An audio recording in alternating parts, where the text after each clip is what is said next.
Good morning, good afternoon, good evening. This is Concerned Christians Outreach once again. We are performing the duty given us by God to see that families live in harmony.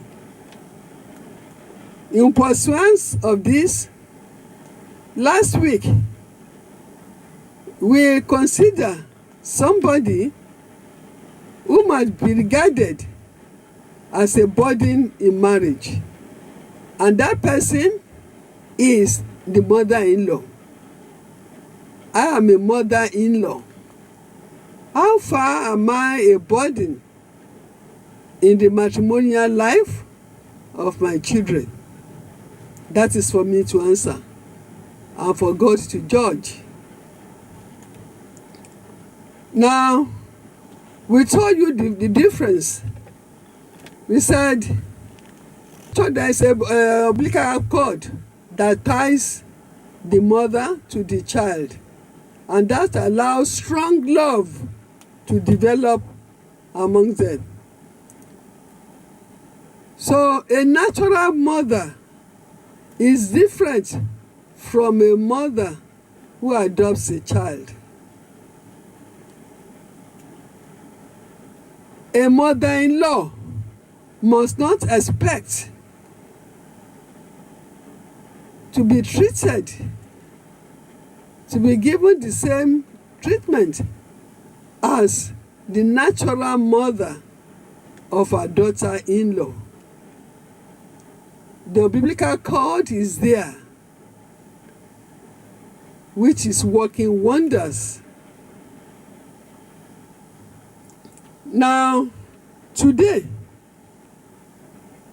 we want to look at why mother-in-laws cause problems in their children's matrimonial homes. As earlier said, I said on the wedding day, the most unhappy person at that wedding, or the most unhappy guest, is the mother-in-law, because she looks at the bride as somebody who has come to take her place in the heart of her son. Now, if you go into homes, if you hear about complaints, most of these complaints come from the daughters-in-law, and they complain to their husbands. You know, one of the conditions for you to be married is for you to be matured, especially the man to be matured, to be able to take decisions on his own. A man who cannot take decision on his own and is easily convinced by what people say will not make a happy home. So most of the troubles that happen in a couple's life originates from the daughter-in-law. She's the one who will see the mother-in-law as prognosing into their affairs. She would not like to see her in the kitchen. She will not, when they are talking, she will not like her to be there and then take part.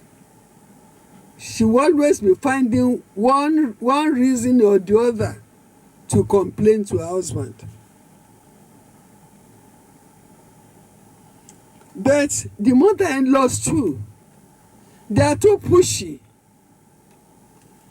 Some mother-in-laws want to enforce it on their daughter-in-laws that they are more experienced than they are.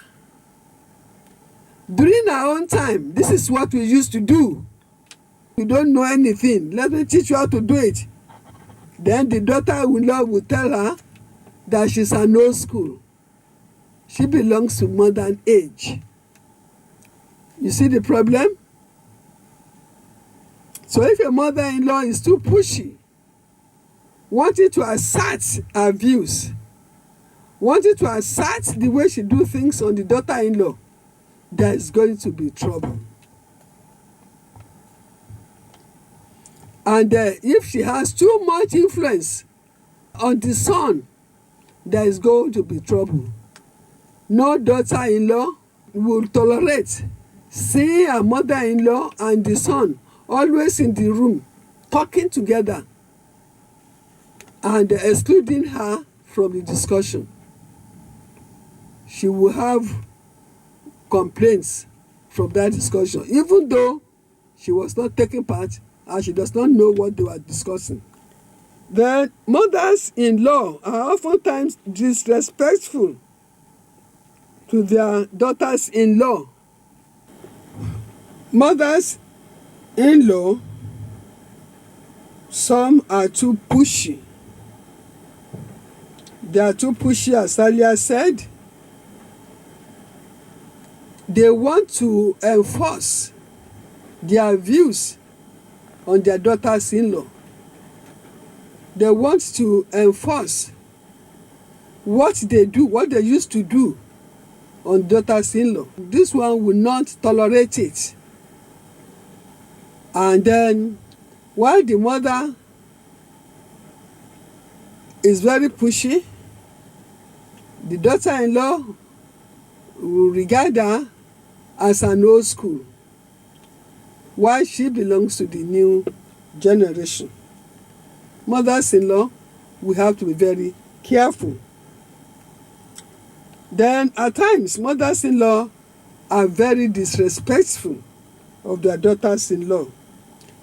They address them as they like, and the wife will not be ready to take this type of bad address.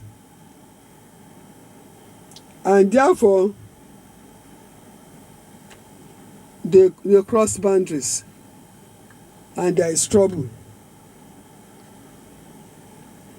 Then, mothers-in-law have negative influence on the marriage of their son. Some would like to be the one that will still be dictating to the son what she wants him to do. If they want to do something, the mother would like to see that her own advice is the one that is taken. And the wife will not take it lightly. She will want her own advice to take the priority. Then they have crossed the boundaries and there is going to be problem. We know mothers-in-law belong to what we refer to as a know-it-all people, and they attempt to take control or charge of everything in the home. So mother-in-law attempts to maintain control over her son and establishes authority over this son. Would always remind the son, I suffered to train you. I sent you to the university. I was the one who did this and did that. From where that one come that should now be controlling? And the wife will be infuriated and there will be trouble. So she wants to take control of the son. So there is a conflict. The mother wants to take control of the soul of his son. The wife wants to take control of the soul of her husband. Man, I pity you. And at times, mothers-in-law have disagreement with the couple as how they should raise their children.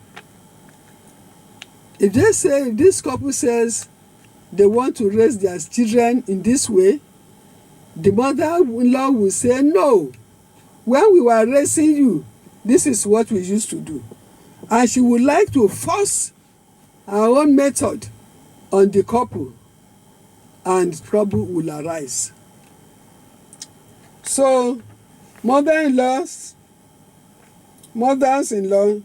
you have to be very careful. The mothers-in-law have unreasonable expectations of the couple on issues like frequency of visits to their home. Some mothers-in-law will tell you, this is my son's house. I can come there anytime I like, and I can stay as long as I want. And the wife will say, this is my home. This is my home. This is my husband's home. If you want to come, you have to take permission to come. Trouble starts. And the mother-in-law therefore tries all her best to drive a wedge in the marriage. She will try all her best to drive a wedge in the marriage, and if successful, might finally get rid of the wife. So we must remember that there is a unique bond between mothers-in-law and son. Son's attachment to the mother reduces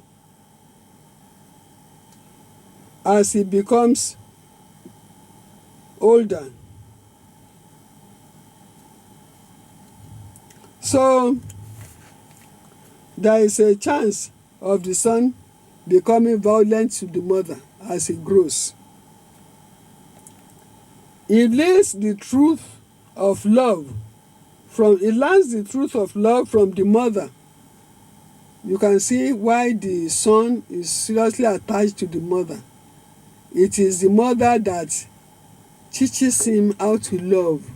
When breastfeeding him, the mother will be laughing at him. When feeding him, will be playing with him. So the child learns a lot of things from the mother. So it is through her gaze and care. It is the mother that puts gentle in a gentleman. Mother's love in the early years of the son is very important. Daughters grow like mothers, boys living more and more like their father in adolescence. He said the apron sing to his mother in Scott as he grows older. When this is happening, things are hard for mothers who have special place for son in their hearts. So marriage requires total self-gift so that you can retain your home. And mothers-in-law, you have to be very careful.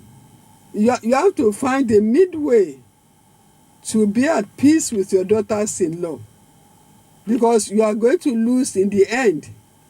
Your daughter-in-law will instigate your grandchildren against you. They will not love you. The son, your son, at a stage, will start changing his mind and will say, I am not ready to lose my wife for my mother. So we mothers-in-law, once our children are married, let's pray for them and let them live their life. Thank you.